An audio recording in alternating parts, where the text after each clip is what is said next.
Hola, mi nombre es María Arellano, estoy estudiando mi bachillerato en línea. Mi matrícula es MX001720. Voy a hacer la presentación de mi producto integrador de la materia de Historia Universal Contemporánea con el tema Alemania post Segunda Guerra, Muro de Berlín. Inicio. En Alemania tras la derrota de la Segunda Guerra Mundial hasta la caída del socialismo. La descolonización es el proceso de independencia política de una colonia o territorio en relación con la nación extranjera que lo dominaba. Lo más importante del siglo XX y la situación actual de los países que pasaron por este proceso depende de su etapa como colonias y de la forma en la que se desarrolló esa descolonización. Los factores en el proceso de descolonización son de diversos tipos: ideas democráticas extendidas por algunos países colonizados, factores sociológicos como el aumento de la población, los conflictos bélicos como la Primera y la Segunda Guerra Mundial, ideas de libertad e independencia. Como ejemplos, tenemos la independencia de Asia, que se produjo una primera fase que se desarrolló en Asia y que tuvo su base en la valoración de la identidad cultural. La independencia de la India y Pakistán se produjo entre los años 1945 y 1947. En todo el proceso descolonizador fue un factor esencial la Declaración Universal de los Derechos Humanos de 1947. El desacuerdo en el reparto de Alemania entre las potencias vencedoras de la Segunda Guerra Mundial provocó la división del mundo occidental en dos bloques: comunista, liderado por la URSS, capitalista, dominado por Estados Unidos. Ambos bloques mantuvieron una tensa relación que amenazaba con el desencadenamiento de un tercer gran conflicto: la Guerra Fría. El mundo fue dividido en primero, segundo y tercer mundo. Los países del primer mundo son países que han logrado un alto grado de industrialización, disfrutaban de los más altos estándares de vida. Era posible gracias a la riqueza y a la tecnología. Sus características, pues sus economías estaban fortalecidas, alto índice de industrialización con un elevado nivel tecnológico. Sus poblaciones con indicadores sociales elevados, con buena calidad, rendimientos bajos de analfabetismo, buena expectativa de vida. Estos países son Canadá, Estados Unidos, Europa Occidental, Francia, Japón. Actualmente el primer mundo es conocido como desarrollado. Países del segundo mundo se diferencian del primer mundo por su rechazo a la cultura liberal y el capitalismo abierto. También se diferenciaban del tercer mundo por su nivel educacional. Sus características pues son un grupo de antiguos países socialistas como la Unión Soviética que poseían una economía planificada. Esta designación ya no se usa hoy en día.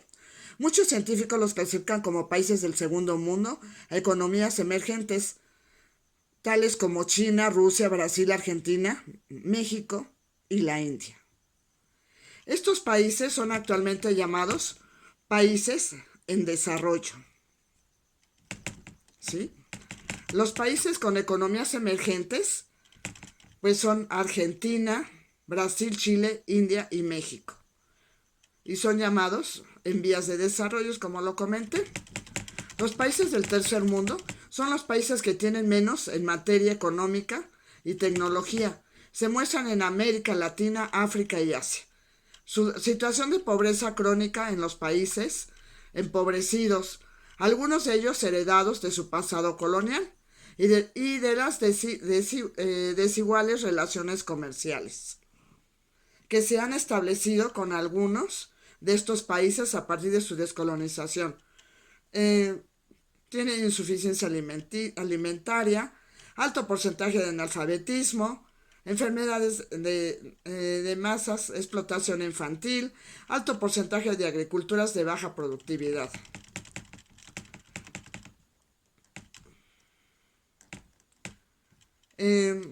También puedo hacer mención de que Sus antecedentes importantes: al finalizar la Segunda Guerra Mundial, tras la división de Alemania a Berlín, también quedó dividida en 4 sectores de ocupación: soviético, estadounidense, francés e inglés. Las malas relaciones entre los comunistas y aliados crecieron hasta llegar al punto en que surgieron dos monedas, dos ideales políticos. En 1949, los 3 sectores occidentales, estadounidense, francés y británico, pasaron a llamarse República Federal Alemana. El sector oriental soviético se convirtió en la República Democrática Alemana. Alemania, después de la Segunda Guerra Mundial, también tuvo la construcción del Muro de Berlín.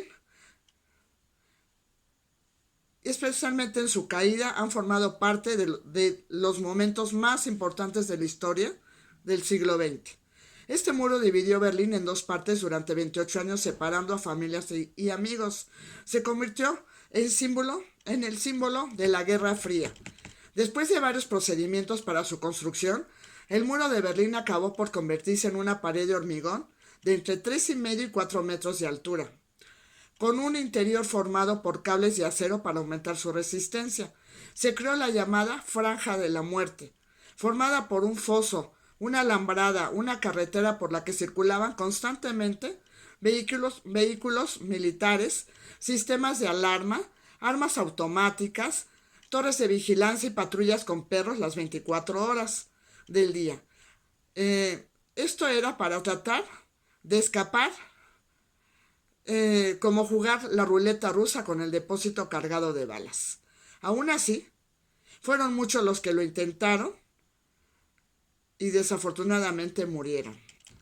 La caída del muro de Berlín se motivó por la apertura de fronteras entre Austria y Hungría en mayo de 1989, pues más alemanes viajaban a Hungría para pedir asilo en las distintas embajadas de la República Federal Alemana.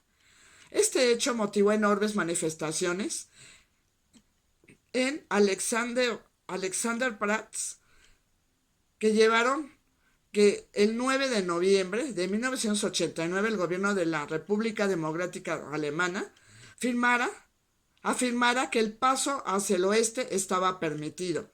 Alexanderplatz es una plaza ubicada en el área céntrica de Berlín, Alemania. Este mismo día, miles de personas se agolparon en los puntos de control para poder cruzar al otro lado y nadie pudo detenerlos. Una vez liberados, familias y amigos pudieron volver a verse después de 28 años de separación forzosa. Una situación muy terrible.